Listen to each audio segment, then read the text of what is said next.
Gmail messages read by third-party developers.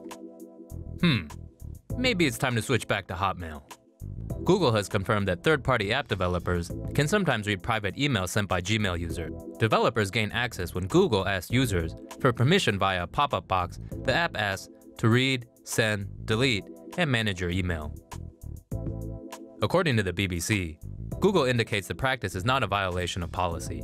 The company says third-party developers need access to help Google build various services.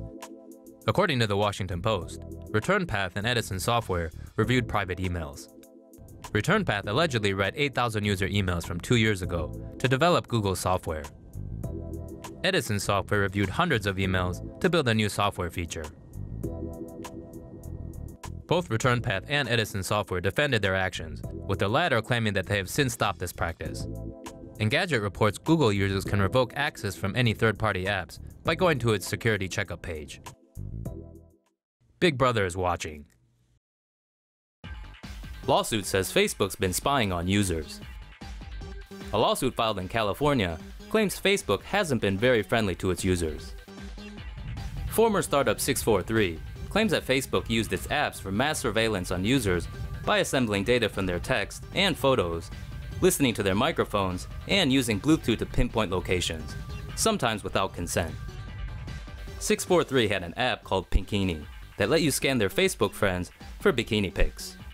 Citing the lawsuit, The Guardian reports that Facebook could gather metadata from Android phone text messages. 643 claims the company could access nearly all photos on iPhones, as well as those not uploaded to Facebook. The lawsuit also alleges that Facebook also acquired some people's data without their consent. According to The Guardian, the company allegedly gathered information sent by users not on the platform to people with Facebook apps on their phone. Citing the lawsuit, the Huffington Post reports Facebook allegedly used information from Onavo, an app it owns, to observe what people use their phones for beyond Facebook. Facebook has rejected all the claims made by 643. Aerospace company reveals idea for a new eye in the sky. A Franco-Italian company is building a revolutionary airship designed to perform a variety of jobs, from border surveillance to environmental management. The Stratobus, made mainly of UV-resistant carbon fiber, will measure 70 to 100 meters long and 20 to 30 meters wide. Designed by Thales Alenia Space, the airship will be able to reach the stratosphere and soar to an altitude of 20 kilometers, higher than most aircraft. A ring around the Stratobus allows the airship to rotate and face the sun, no matter the season or time of day. Solar rays enter the airship through a transparent section of the outer envelope. The rays then reflect off a mirror inside and onto a row of solar panels. Energy collected from the solar panels is sent to the Stratobus's nacelle, the section located under the airship's main body. A fuel cell and electrolyzer are located in the nacelle. The fuel cell stores the energy used by the spaceship, while the electrolyzer converts water on board into gas. Despite the strong winds at these altitudes, two fuel cell-powered electric motors at the sides of the airship are able to maintain the airship's stability. Hovering within the stratosphere, the Stratobus has a view range of about 500 kilometers. The Stratobus can do many of the jobs that satellites do, including border and maritime surveillance, telecommunications, broadcasting, and navigation. While this idea has been in the works for some time, Thales recently announced the official launch of the project. The prototype will be ready for testing in 2018. There's no escaping in China. Chinese authorities have begun donning high-tech glasses to spot suspects, the latest use of facial recognition technology in the increasingly all-seeing state. Police in Zhengzhou can now verify people's identities within minutes using sunglasses with a camera attachment, which is connected to a database via a portable device. Officers who spot a suspicious person from as far as 5 meters away need only take a photo showing at least 70% of the face.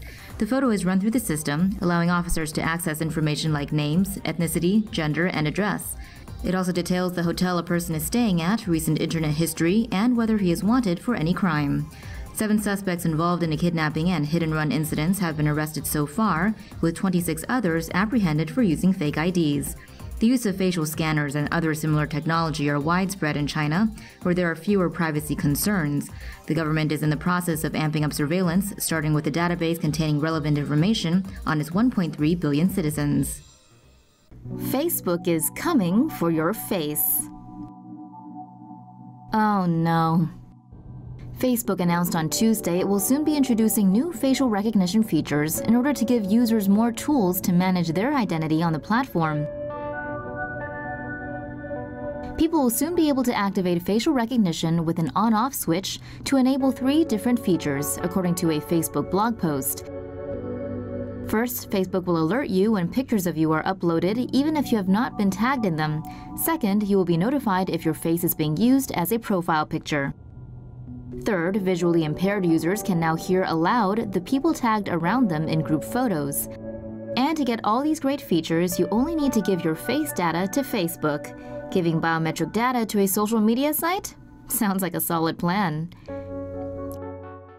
Europe toughens privacy laws. Europe is about to embark on a big-time revamp of privacy laws. From May 2018, businesses operating in the European Union could be fined €20 million, or 4% of their global turnover, for violating new privacy legislation. The fine amount is determined by whichever figure is larger. According to the New York Times, 4% of Facebook's global turnover would be around $1.6 billion.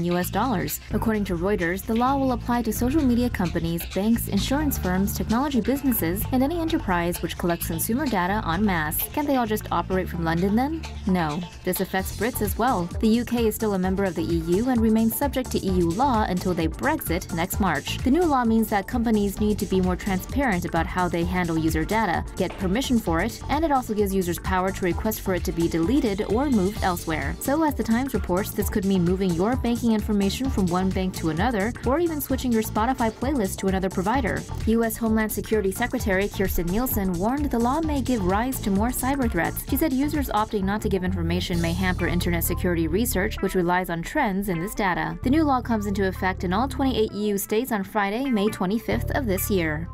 Facebook taking heat for Cambridge Analytica breach. Are there really that many suckers in the US? Of course there are.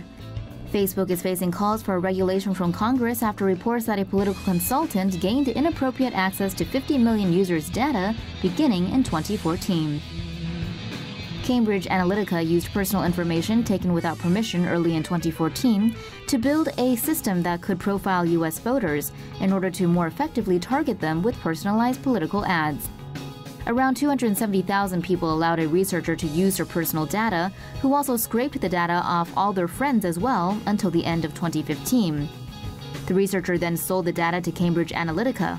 Cambridge Analytica worked on Trump's 2016 campaign. However, a Trump campaign official said it used Republican data sources for voter information, not Cambridge Analytica. Facebook is claiming Cambridge Analytica and researchers were in breach of policy and that it was exploring legal action.